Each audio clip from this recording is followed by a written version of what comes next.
Hi, everybody. Sorry I'm late.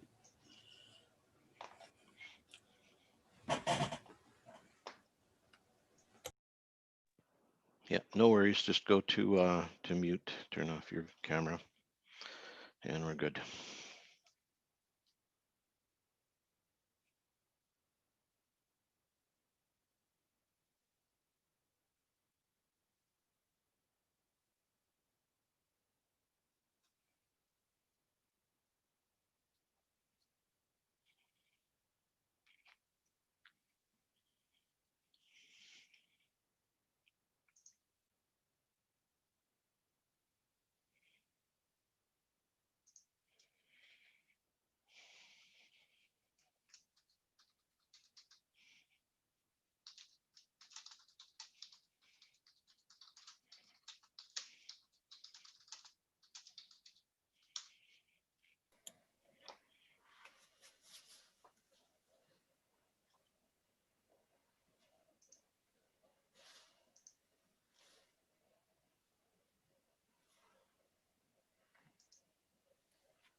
Hi, everyone. My name is Andrea Kopelich, and I just wanted to welcome you to Alumni Weekend 2020.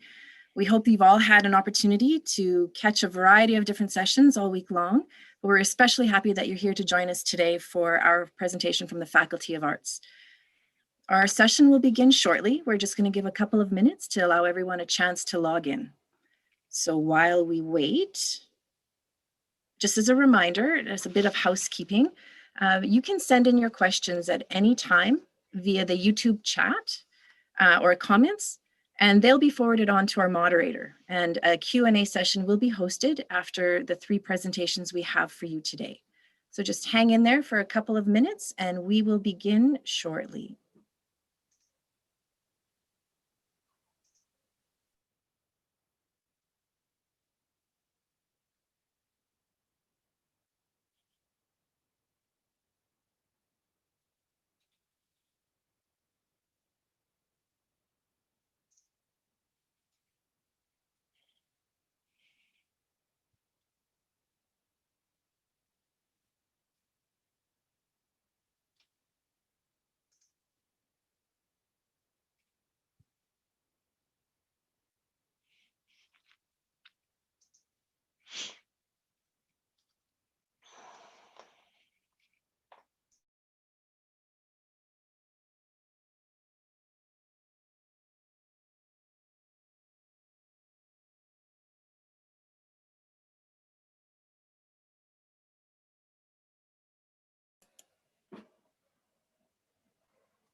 I just want to let all of our audience know today that our first presenter today has another appointment that she has to run to. So please do send in your questions and we will do our best to be able to answer them at the end of the Q&A. If not, if there's anything that's outstanding, we are happy to forward them on and make sure that we get answered for you as well. So with that, at this time, it's my honor to invite Vice Dean Carrie Smith to bring greetings from the Faculty of Arts.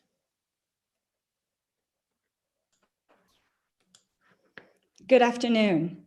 My name is Carrie Smith, and as you heard, I am Vice Dean of the Faculty of Arts. I begin by acknowledging that the University of Alberta is located on Treaty 6 territory, a traditional gathering place for diverse Indigenous peoples whose histories, languages, and cultures continue to influence our vibrant community.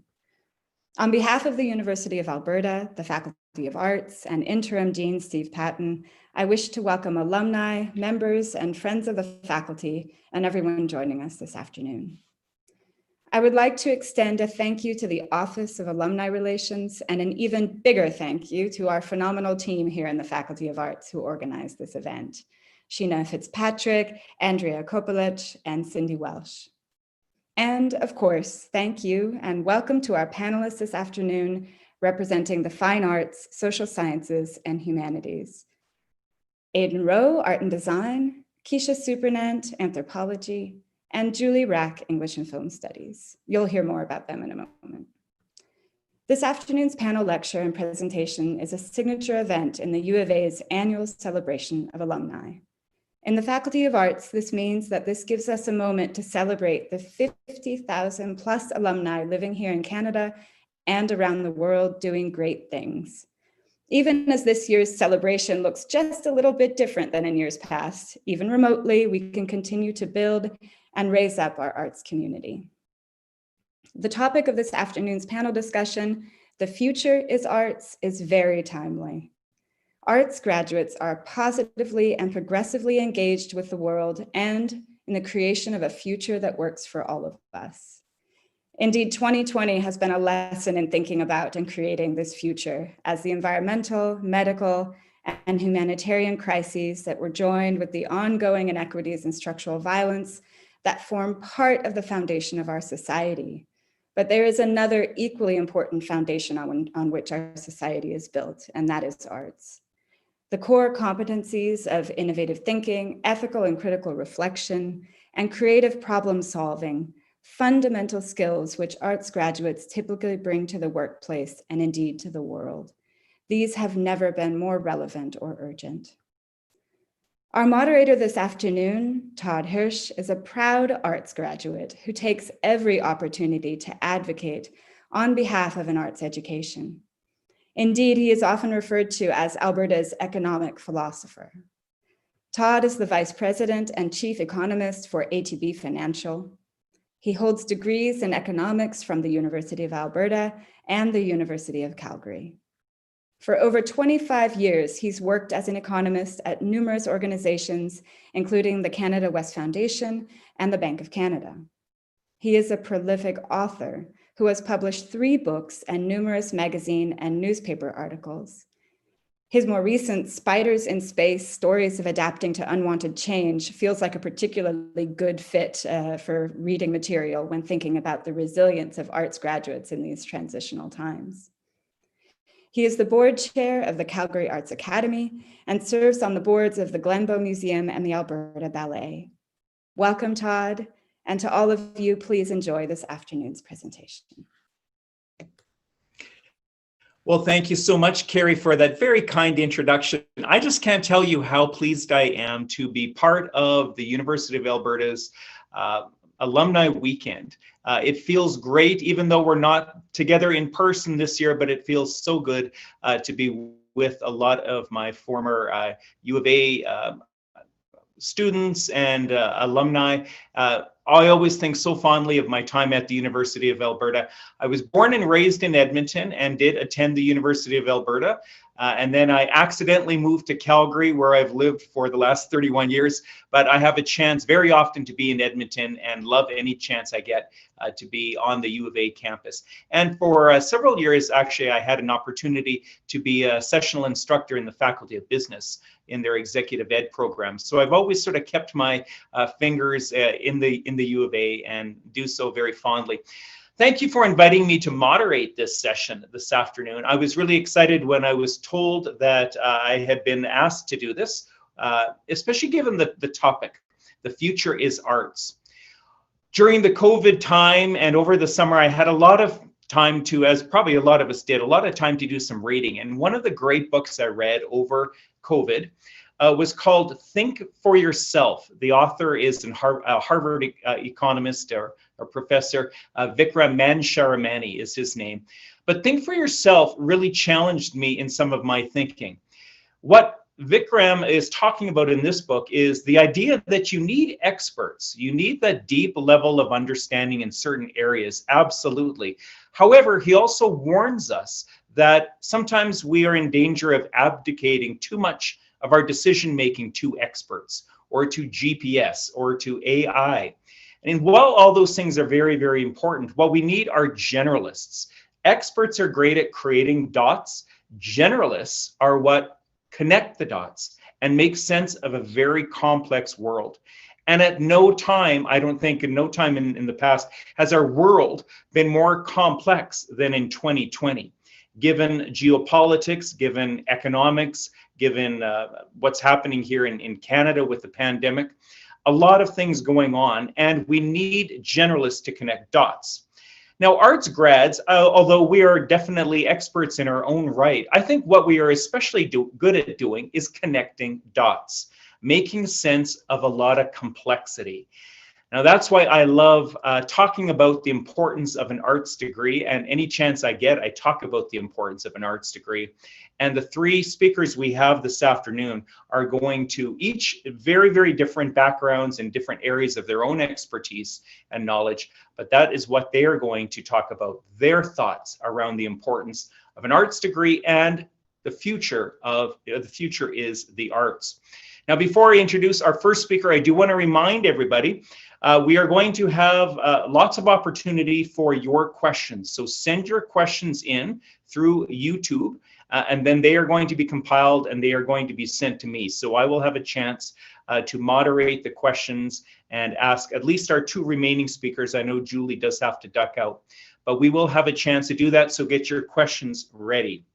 So with that, we are ready to go to our first speaker. And if I can unlock my little contraption here. This is a very contemporary problem. Wrong password. Okay. Let's see, how many art graduates does it take to unlock an iPhone? Okay, our first speaker up this afternoon, Julie Rack. Julie is a professor and holds the Henry Marshall Torrey Chair in the Department of English and Film Studies. She's had an outstanding record of scholarly research, teaching, and educational leadership over 2 decades at the University of Alberta. Her major areas of research are autobiography, life writing and nonfiction in North America, popular culture, and literature in Canada. So with that, I'm going to invite Julie for her 10-minute talk about the future is arts and what that means to her, is maybe particularly in her field of expertise. So over to you, Julie. I have unmuted. I'm going to share my screen, I think. That's what I need to do. And I hope everyone can see what I've got. I'm really, really pleased to be here. I love speaking to alumni. You are always excellent learners. I'm sorry I can't stay here for as long as, I would love to be able to speak with you, but I am happy to get your questions and queries and even deal with some of them later. So what am I here to tell you about? I'm here to tell you about the field of life writing and why it's important, especially right now. As my slide says, life stories change us and connect us to social movements in meaningful ways. Stories matter. The truth matters, especially right now. And that's why research in universities is so important, because we've got a social obligation to do the best work we can and make it available for others to use. This is what we're supposed to do. And about the future, not only will I talk about the future of my own field, but I will say, a bit provocatively, that the future is life writing. It's preoccupations, research questions, and methods. Let's see if you agree with me as we go through. Okay, so first I need to tell you a little bit about what life writing is. Life writing is really what it says up in the top here, personal nonfiction. It comes from a Greek word, and auto is, auto is self. I realize that in my slide it doesn't have it, but bio is here, which is life, and graphe. So we get self-life writing if it's autobiography, or just life writing if it's biography. This actually describes a whole field and the way that we look at how personal narrative is affecting our lives and how our lives affect it. So there's different kinds of it. There's autobiography and biography and memoir, the way we understand them in print. There's diaries and letters, and I will have a bit more to say about that very interesting set of subgenres inside of the field. There's even social media and how focused it is on us representing our own lives, how we give our own biographies all the time. There's also testimony, which is written, filmed, digital, musical, and legal. And testimony is about how we represent ourselves inside of different places in order to bring about social change, to call attention to injustice. And finally, life writing shows up in documentary film and video, particularly when it's about personal lives. And certainly we can see whenever we turn on Netflix that life writing is live and well in documentary film and video. Okay, so what's the general future? Here I have on the left, I have what is one of the best-selling memoirs out right now, Educated by Tara Westover. I am part of a project called Reading Memoir Matters, and we are studying Educated, which is a story of the unlikely way that Tara Westover went from never going to school to getting her PhD in history and writing a book about all of that.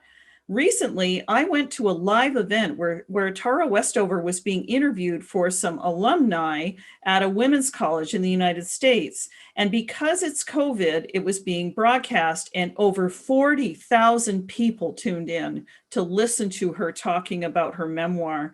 That really shows that this memoir matters. We need to study why. Why is her voice so important right now? What's it doing right now during our time period?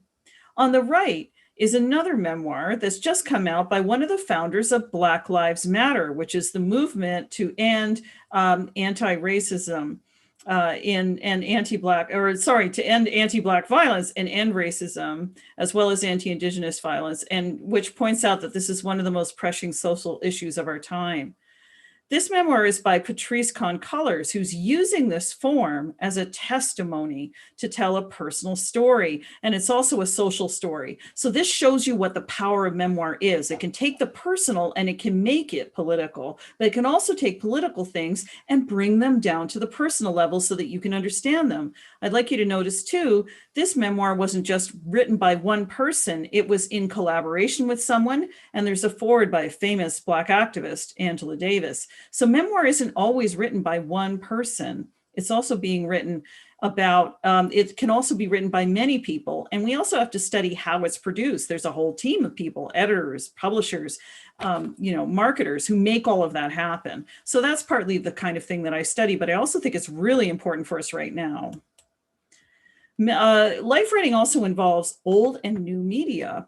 On the left is a still from the comic Epileptic by David Bay, who is one of the best French practitioners in the world of alternative comics in the world. Epileptic is about his brother and how his brother's epilepsy was misdiagnosed and actually caused a lot of havoc inside of his family because of how it affected him. And one of the things he was really interested in doing was creating an autobiographical comic that can show you what epilepsy feels like. So he talked to his brother and this is a picture of what his brother said it was. And so comics can make visible something that is a feeling or something that's about a medical condition. There's a whole new subgenre of autobiographical comics now that's called life medicine. And it's about trying to use comics as a way to understand how people feel medically in order to treat them better. So this is an example of that. In the middle, there's a war diary by a Lebanese professor, Rami Zarayak, about the Lebanon 2006 war. And he deliberately made this diary. It was his personal diary, but he published it and made it public so that people could be more aware of what it was actually like to go through that war, which devastated Lebanon at that point. And of course, Lebanon is going through another problem right now, but this is a case where a war diary is a work of testimony, even as it's a diary form. It's really the most private thing you can do. We call it the secret genre very often because you're not actually ever taught to do it, are you? Anne Frank is another example of someone who wrote a personal diary, but thought and imagined that she would make that go public later. And of course, even she did not know how successful that would be later on. She could not know. Right. And on the right, this is auto media. This is a special kind of life writing. And I have helped to coin that term, to be honest. This is part of the Becoming Dragon project, which is by the trans artist Mika Cardenas. And this was a project where they decided to live online in the online interface in Second Life as a dragon for a period of time to explore different ways of what it means to have a dragon gender and to explore connections between the body and information. So this is a use of life writing in new media that you might not have thought about. How can we imagine different kinds of lives? How can we imagine how our lives online are different from our lives in the offline world? Right now, we are online, aren't we? Having a life right now. And so that's why this is so important to explore. Finally, and this brings us to our data and ourselves. DNA has become the way that people talk about themselves and their life stories. You've heard 100 times, if you've heard it once, it's in my DNA to do something. We used to say it was in our blood. This shows us how life, identity, and all of those things are getting connected to technology, because it's really DNA and the way it's understood is becoming a way that we thematize our lives. It's also connected to the work of Ancestry.com and its attempt to buy the world's data, and I have written about this, in order to sell it all back to us, okay, and play on the fact that people really, really want to create narratives of their lives. It also speaks to attempts by some people within Ancestry.com using the interface to claim Indigenous identity that they perhaps have no right to claim. Just because you have an ancestor from the 17th century, that you just found out about, might not mean that you are an Indigenous person. And so it's really important to be able to study these things within life writing. How do we represent ourselves in data? Are we our data? This problem is old. Benjamin Franklin made an interface to track his life habits when he was in the 18th century, and we're still doing the same thing now. So, and finally, of course, COVID-19, the power of personal stories in COVID-19. We have the Wuhan Diary Project. We have our own project right in the Faculty of Arts called Stories of the Pandemic, in a way to try to make sense of the pandemic through individual lives. So as we look to ways to understand the major social issues of our time and think about how to make the world better, we should also be looking to personal stories and think about how they make sense of what is happening, how they bring things down to a local and personal scale and up to a social scale without losing sight of those larger changes in technology and society that are affecting us all, how we live our lives, how we remember our lives, how we share our lives, and how we imagine a future. Sure, we need STEM to help us in this time, but we also need to know who we are and what stories we have to tell. And that's why life writing matters now and for the future. Thank you so much. Okay. Well, thank you very much, Julie. Now, before you run off, do you have time for one question? I know you're not going to be able to be part of the Q&A. Yes, I absolutely do. I do. Yeah. Because I do want to get this one question in, and you started, I think, to answer it really nicely. My question was, in 2020, we are living through all these crazy, unexpected events, things like COVID, things like the geopolitics in the United States, things that maybe aren't even unexpected, but are dramatic, like the Black Lives Matter and the Indigenous relations in Canada. Do you think all of these, as painful as sometimes they are to confront, will they add to the richness of writing life story? I mean, it gives a lot of fuel there. Yes, there is a whole area of life writing studies that works on the idea of trauma. And trauma means a lot of things, but it means, first of all, a wound of the mind. And so we need to think about, how do people use their stories to work through their trauma and make it work for other people, like to be able to explain their ideas, their experiences to others, but in order to help others and in order to explain how our world works. So yes, as painful and as incomprehensible and as difficult as so many of the events in our world are right now, and really have been for many people always, I think personal stories are a way to make sense of that, a way to evaluate it, a way that we use actually so that we can understand our world. I don't think we always read for empathy. I think we can read for difference too. What are other people thinking about? What are they doing? What are their lives like? And I think that's actually really, really important as we try to understand people who are not like us, who are different from us. So yes, I think it's really vital. And I really thank you for that question. Well, thank you very much, Julie. And I know, unfortunately, we do have to say goodbye to you, but thank you so much for being part of the session this afternoon. Thank you. It's a privilege and an honor, and I mean it. Thank you very much. With that, we are going to dive right into our next speaker. Our next speaker is Keisha Supernand. Keisha is Associate Professor and Director of the Institute of Prairie and Indigenous Archaeology. Keisha considers herself an anthropological archaeologist, thinking spatially about the past and present, using maps and digital spatial data to explore the ways in which past people created and interacted with landscapes. She is a Métis woman strongly committed to collaborative, inclusive, and multivocal archaeology, and is interested in identities, human agency, and belonging. So with that, I want to turn it over. I want to welcome Keisha to the panel this afternoon, and I'm going to turn it over to her for her presentation. Keisha. Thank you, Todd, for that kind introduction. And thank you to Julie as well for her contributions. I think my presentation is likely to flow quite well from hers. So, tanse, Keisha supernat nintikatson, mishkushiuskaikan otinia, otepimisiwaknia. So I am Keisha Supernant, and as Todd described, I am an archaeologist by training. And sitting in arts as a discipline, I think a lot about the relationship between the past and the present.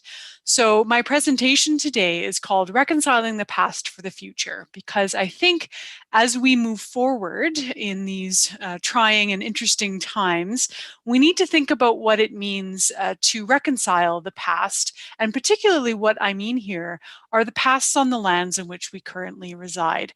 So I'm here on Treaty 6 territory in the Métis homeland. Some of you may be joining from this same territory. Some of you may be joining from other people's territories. And I encourage you to think about what that means and where you are.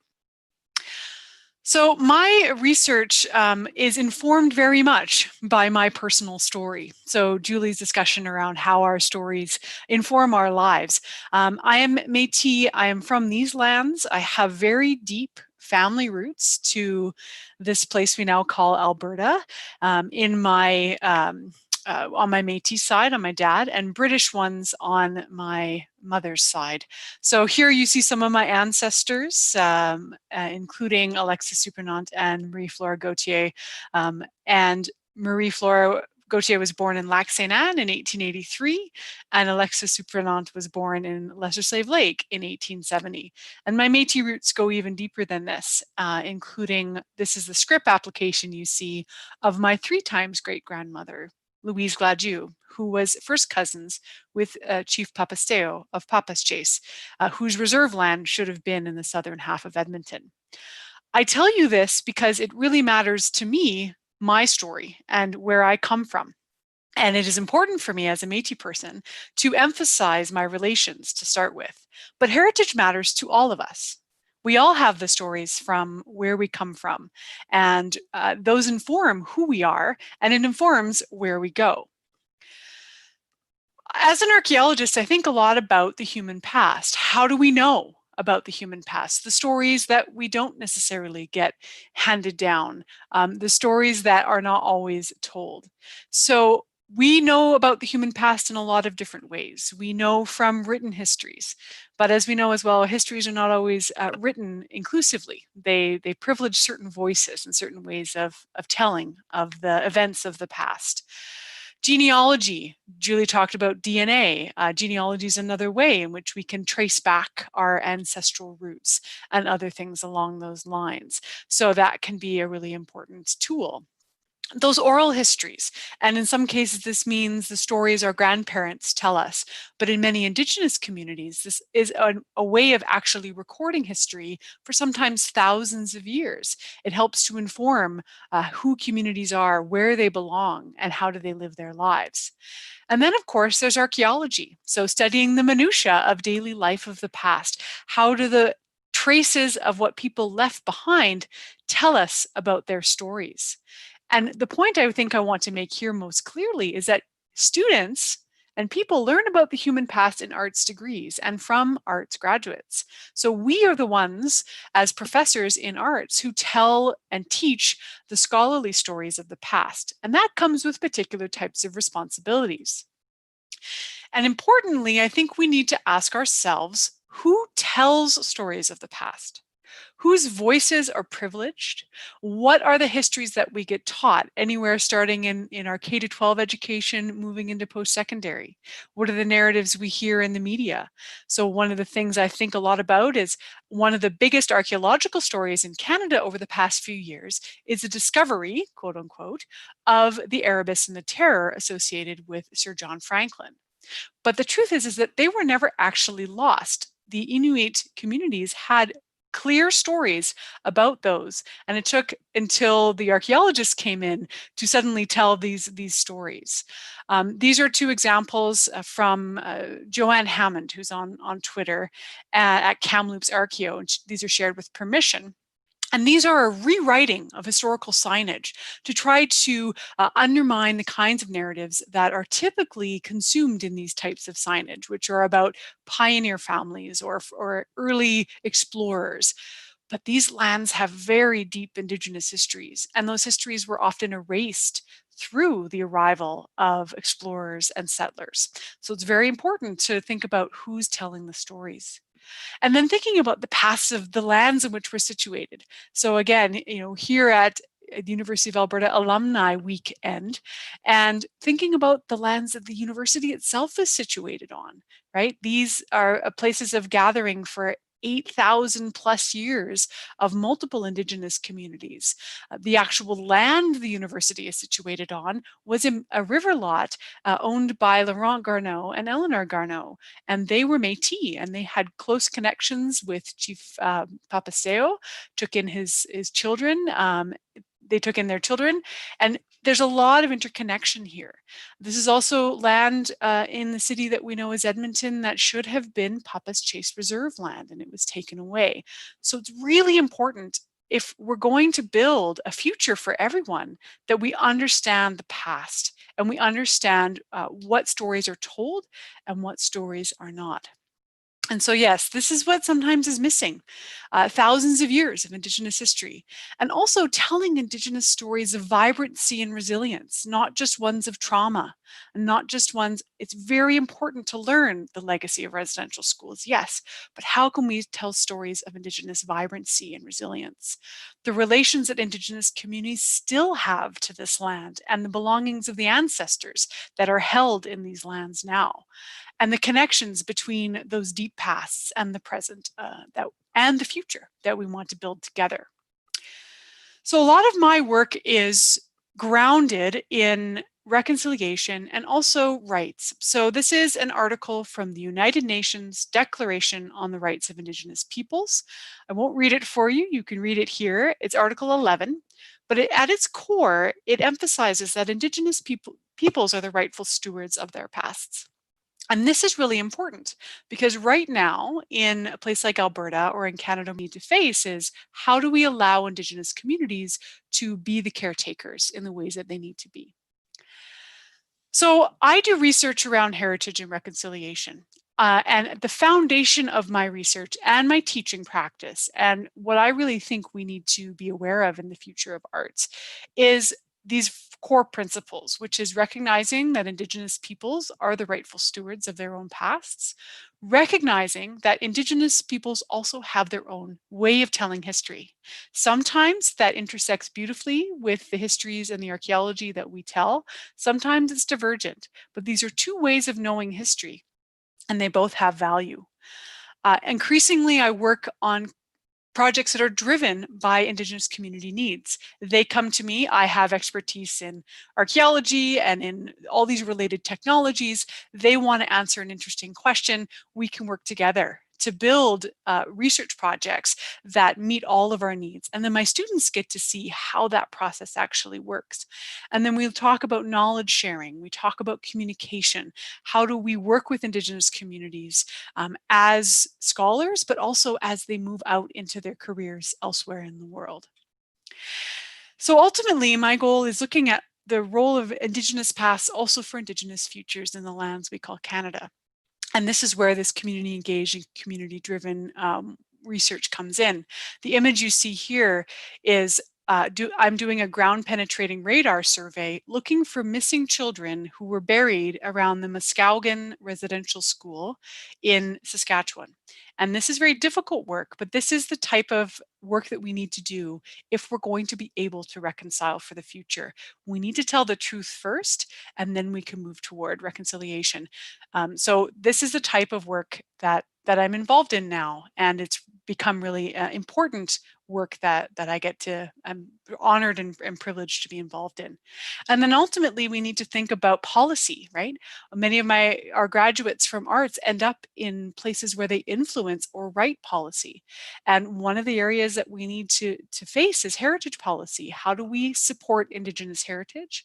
How do we support Indigenous communities to become the caretakers of the belongings of the ancestors and the lands in which those belongings are held? So how does this relate to the future is arts? Well, ultimately, the graduates of arts, as many of you likely are, shape our society, right? They become our politicians or policymakers. They become, renowned authors. They do all sorts of great work in their communities, and they help to shape our society and how we move forward. So I work with students to help them learn how to do archaeology by, with, and for Indigenous communities. And ultimately, they learn collaboration, they learn respect, they learn about the ways we can reconcile the past for the future. And ultimately, learning about the depth and scope and vibrancy of Indigenous histories of these lands we call Canada will really help to change our collective future. It'll help us work against the stereotypes that continue to impact Indigenous communities today, to recognize the sophistication and innovation of these communities who've been here since time immemorial. So the work that I do is very much framed in how do we reconcile the past for the future. Hi, and thank you. Thank you so much, Keisha, for that presentation. Now we're going to dive right into the next speaker, but we're not saying goodbye to Keisha. She is going to stick around, and she will be part of the conversation and Q&A. But for now, we are going to our third and final speaker of the session. Now, I got his name wrong in the trial run we did earlier in the week, and I've been sick about that all week, so I've been practicing. Aidan Rowe is Associate Professor in Design Studies and Chair of the Department of Art and Design at the University of Alberta.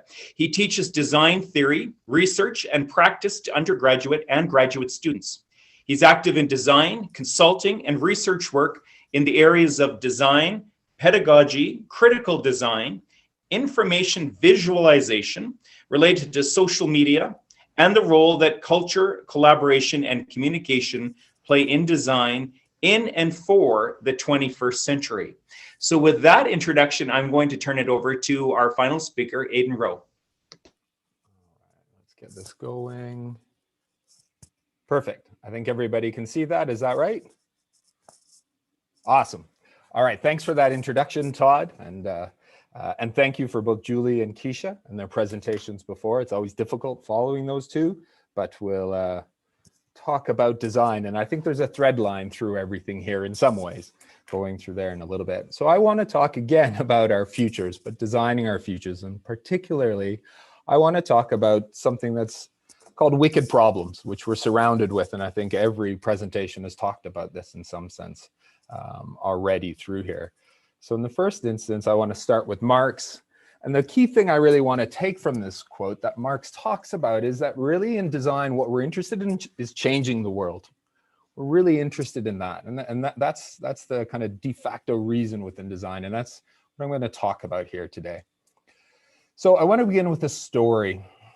In 2005, Hilary Cottam was awarded the Designer of the Year title from the Design Museum in the United Kingdom. And this is the biggest design museum really in the world.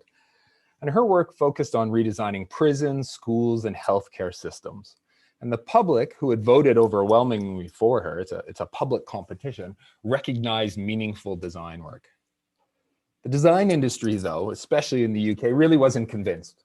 Hilary Cottam isn't a traditional designer of things. She doesn't have a design degree. She doesn't design things, as they would say. She applied design methods, though, to some of the UK's largest problems: prisoner reoffending rates, failing schools, and the rising burden of chronic healthcare.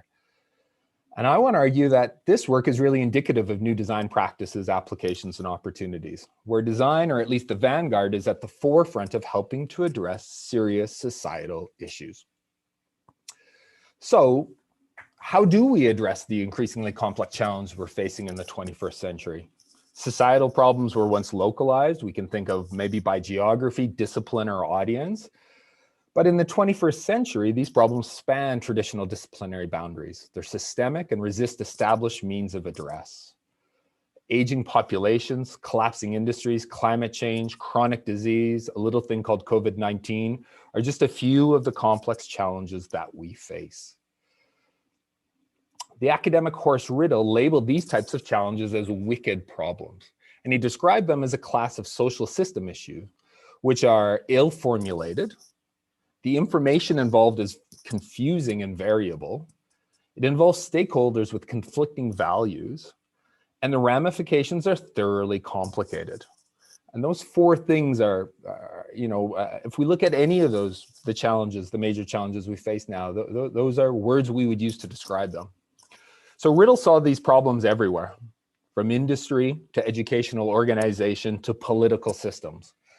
And one of the things we're finding is existing change models are often insufficient to deal with these problems. And I want to argue that design offers something that contributes to helping to address some of these issues. So one of the challenges we have is with the word design. To many people, design really means something like the look and feel of a specific product. You're a furniture designer or an interior designer. It traditionally focused upon outputs, a chair, a house, a typeface. But what I and my colleagues here at the University of Alberta and the Faculty of Arts are really interested in is design as a creator of outcomes. So not outputs or things, but outcomes. And this shift from what something looks like to what something does and the changes that it causes are what's really crucial here. That's how we measure success. This is a model called possible, probable, preferable futures. And it's used in a variety of different sort of areas. And what's interesting about it is this talks about the whole range of possible outcomes in the future. And when we talk about just incremental or evolutionary change, really we stay in this probable range. This is really probably what's going to happen. But we can see that full range of what actually is possible. And what I want to argue is design allows us possibilities of moving outside of this probable to really explore what is possible and ideally locate what happens to be preferable there. So why? Why does design allow us to do this? I'm going to put forth that there's three characteristics of design, and there's more, and these are shared across many different areas. But I want to say design has a critical stance, and I'm going to unpick these a little bit as well. It's an interdisciplinary approach, has an interdisciplinary approach, and it's a future-oriented activity. And I want to unpick these three quickly and then share a couple examples, recent examples from some of the work we're doing here. So first, looking at design as a critical activity. By its very nature, designers ask questions of dominant paradigms, ideally shedding light and possibility on new futures. That's what they do. They ask questions of why things are as they are and how they might be. As Dune and Rabi note, designers challenge narrow assumptions, preconceptions, and givens about the roles products play in everyday lives. Designers are those people that annoyingly ask why. Why does it do that? Why is something set up this way? Has it always been this? In addition to its critical stance, though, design also is a truly interdisciplinary field. And in many ways, at least historically, design has been talked about as a field that needs other disciplines. It almost doesn't exist on its own. So at its heart, design is an inherently interdisciplinary activity, one where it addresses the social, economic, cultural, cognitive, physical, and technological dimensions of a situation and takes into account the complex systems of which any design solution must be a part. And third, and most likely, most importantly, I'll say, is design looks to the future. Something, poster, chair, service, policy, does not exist, and then it does. As I note to my students somewhat facetiously, as designers, we make the future. That's what we do. Ward declares this as talking about designers. We make things to make sense of the world. We have to create things. Designers materialize thought in order to push the boundaries of knowledge. So I want to talk now just briefly about two research applications that are happening in our area. The first is from a graduate student named Michelle Knox, and this is from her Master's of Design Theory. And this is a project called End-of-Life Care Through Design, Visualizing Places of Death. Michelle puts forth that dying is a sphere where the interests of the government, religion, law, capitalism, and free will all converge, making it an unusually complex field. While design that celebrates, optimizes, and sustains living conditions is plentiful, that's what we really often focus on, is how do we improve our life in the here and now. Relatively little design concerns itself with death and dying. It's something we do not talk about, really. It's something that is almost shameful in many instances. As a result, even within care spaces, palliative zones are much less visible or consciously designed than curative ones. This is an example of a palliative zone in an Alberta hospital. And I think one of the things when we think of how we might choose to die or how we might choose to have the last moments of our lives, we don't necessarily think of them being in a space like this or in a space like this, these medicalized spaces. And this is kind of the area of palliative care. And this is what Michelle was exploring in here. So by examining the relationships between design, health, illness, and death, Michelle's research posits that designers have the power to instill individuality and a sense of ownership in highly medicalized domains. The result of this research was the creation of design frameworks for end-of-life settings, recommendations compiled and shared with AHS, the Alberta Health Services, for the design of palliative facilities. Knox argues that designing for death, one of our most vulnerable and profound moments, falls directly within design's ambits and registers an urgent call to designers today. The second project I want to talk briefly about is from Professor Gillian Harvey, one of my colleagues here in the Faculty of Arts, and it's around community-based naloxone kits, co-designing health messaging. Opioid poisoning has been described as a silent epidemic, one that affects the most vulnerable members of our society. Just this morning, numbers came out from AHS reporting on the April 1st to June 30th quarter of 2020, with 301 people died from opioid overdoses. I'll point out that just in this quarter period, that's more deaths than all of COVID in Alberta up until now. And again, thinking about the resources and attention that have been paid to both of those. Harvey worked with a team from Alberta Health Services to design communication materials for the provincial naloxone kit. Naloxone, as most of us know, is an opioid antagonist that reverses an opioid overdose. And the kits are often used by people in an emergency with little to no medical training. They're incredibly challenging times. Normally, these kits are designed by health professionals for health professionals. They're designed by doctors for doctors to use, or nurses to use, without consulting drug users or the networks, the actual real users of these things. And this project invited drug use audiences to rethink the kit's messages and to co-design them with her. And this position design is an interventionary tool to improve the instructions. And this participatory and critical design approach ensured that the instructions encountered one of the most stressful moments imagined are usable and appropriate. So this is what a naloxone kit looks like. You get these at pharmacies or in a variety of other places. And these are the instructions that you would then use if you, God forbid, ever needed to use these in any sort of sense.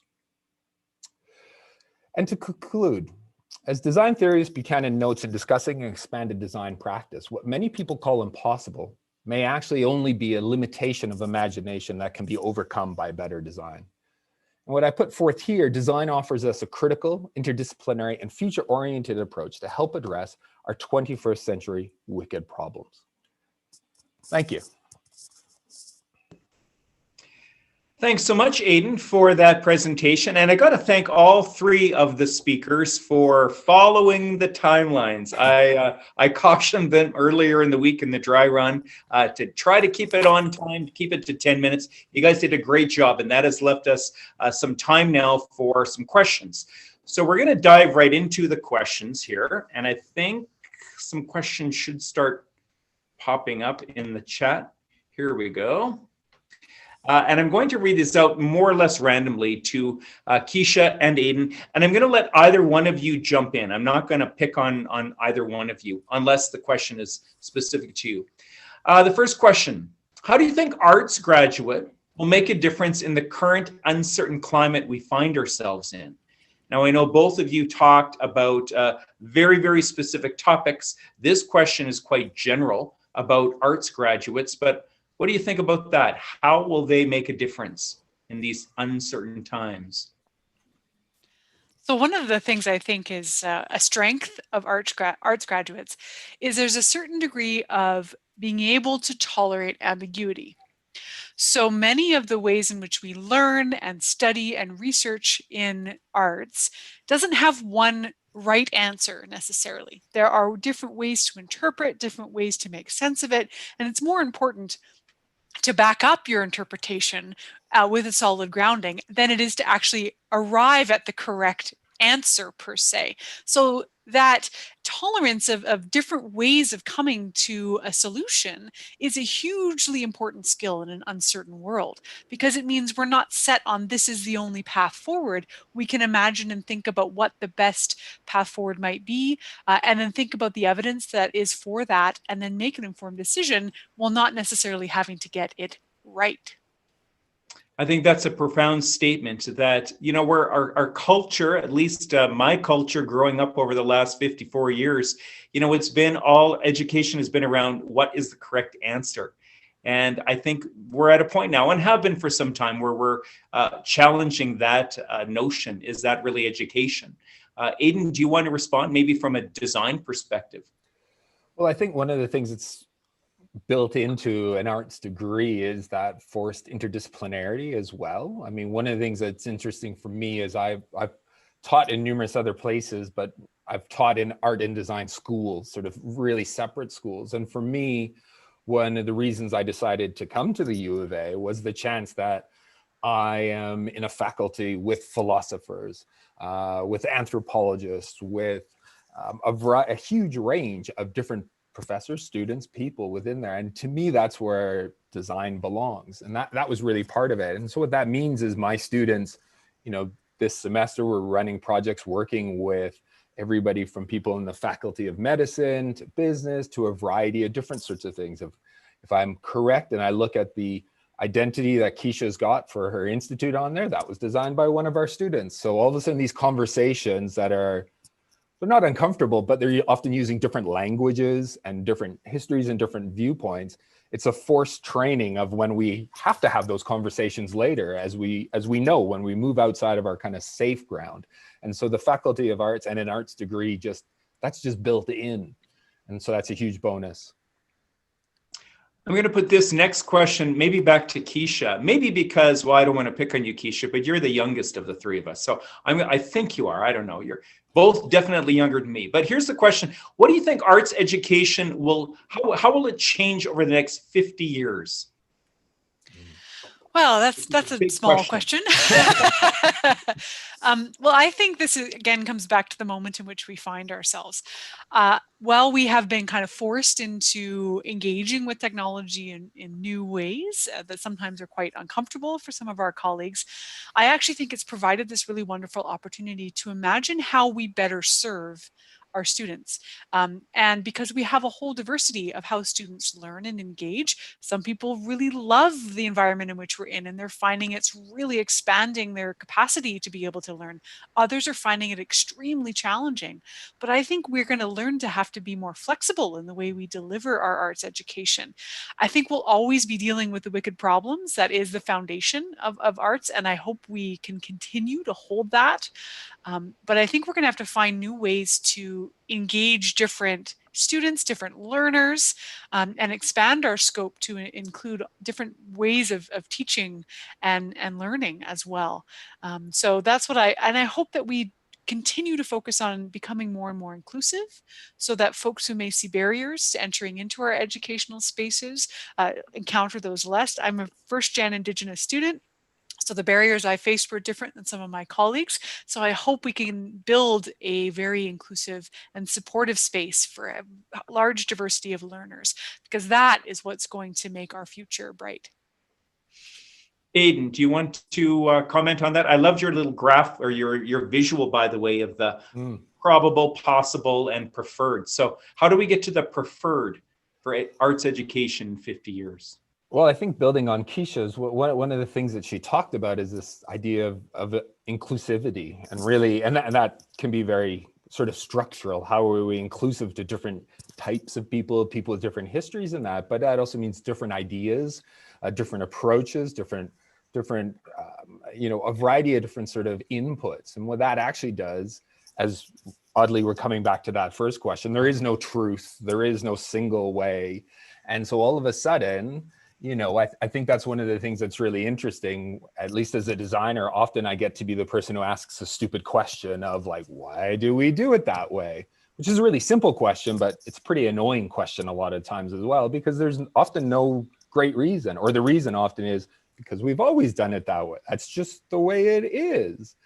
And so if we can unpick that, so all of a sudden to hear different accents, different ideas, different histories, it forces us to do that in one sort of way. And as Keisha talked about, this is quite a fascinating time where the U of A, I think right now, is teaching about 88% of its curriculum in a form that it would, if you would have said a year ago we would do this, nobody would ever agree this is humanly possible, and and it might not be ideal. But what is also interesting, as Keisha said, it actually opens up opportunities for some people, and whether that's because they're at home, because they actually learn better in this environment, because a huge auditorium of 300 people is really intimidating. It's really quite a fascinating process. Now, this next question I want to preface with maybe a little bit of a personal story I have. I started out as an undergrad at the University of Alberta, way back when Madonna was just starting her career, so you can put the math together. And I was in the Faculty of Science. I was a math major, only because math was my best subject from grade 12.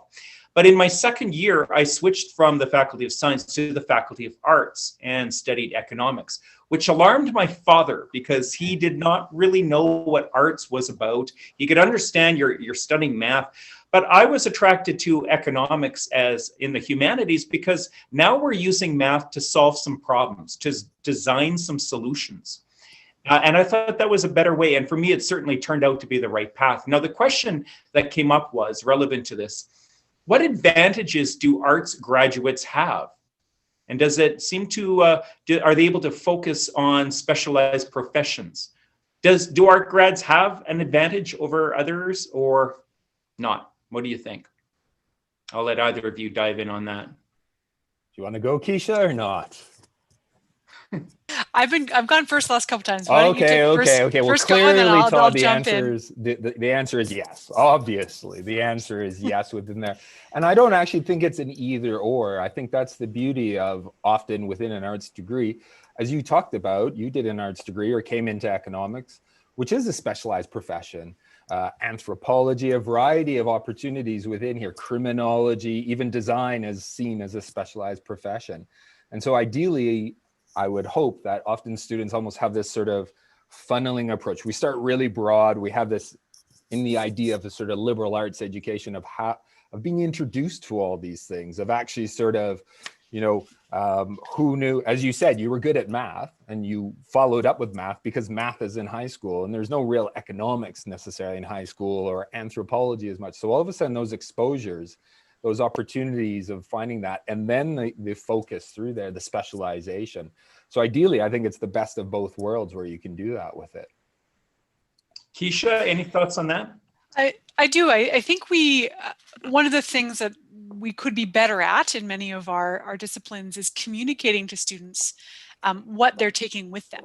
So the types of skills that they're learning, because I think arts graduates know how to be a really good employee. So even if you don't necessarily know the details of the job that you're entering into, you know how to learn, you know how to communicate, you know how to work collaboratively, you know how to think critically, ask the right questions. So it gives you this set of skills that actually apply to many different contexts. And yes, there are increasingly specialized positions in some ways, but I think about arts grads that I know come out of anthropology and end up as project managers and policy analysts and doing things that they may not have been explicitly trained for in arts, but they have all those skills underlying them that allow them to be successful, that allow them to do that learning, even if they're not being specifically trained to do that exact job. At the same time, there are some career pathways that lead you to a job in archaeology. Many of my graduates go on to become archaeologists. That is actually a career track. But we do so much more in arts about teaching how to be good employees, how to be good at multiple types of jobs because they have all those skill sets and can think about problem solving and solution and troubleshooting in a different way. So I think we do a good job. We just have to tell students about the job that we're doing. It's maybe around that, the generalists. We're better at connecting the dots. And again, a lot of arts grads are experts. They're specialists in a very specific field. But many of the rest of us, and I would say myself included, we are more generalists. We are able to connect the dots from a lot of different disciplines in a very complex world. And without generalists, we're just a bunch of dots on the page. We need those skills to be able to connect the dots. All right, we're coming up to the very top of the hour, so we got to wrap up with the final question. And I'll ask each of you to be quite brief on this. And we'll start, we'll start first of all with Keisha, and then we'll give Aidan the last word. So very briefly, how is, I know this is hard because it's a huge question. How has your arts background informed or influenced your career path? I'll try to answer this briefly because I could go on for another 10 minutes. I wanted to be an archaeologist from a very young age, and I didn't know what that meant. I didn't know what it was to be a professor. I didn't know any of those sorts of things. But I entered into my undergrad, and I just completely became enamored of the ways in which I got to learn. So I am a passionate learner. And I think that going into an arts degree gave me this wonderful opportunity to learn across a diverse set of things. I actually did an English literature and anthropology major in my undergrad, and it allowed me also to think now about story. So in a lot of my work, and especially as an Indigenous person, it's so much now grounded in story. And I credit having that diversity of my arts background to be able to be a successful academic who can tell the story of my own family's history in an academic way, but also in a personal way. And I can pass it on to my daughter and to the future generations as well. Fantastic. Aidan, very last word to you, and then I'm going to turn it back over to Dean Smith for a wrap up.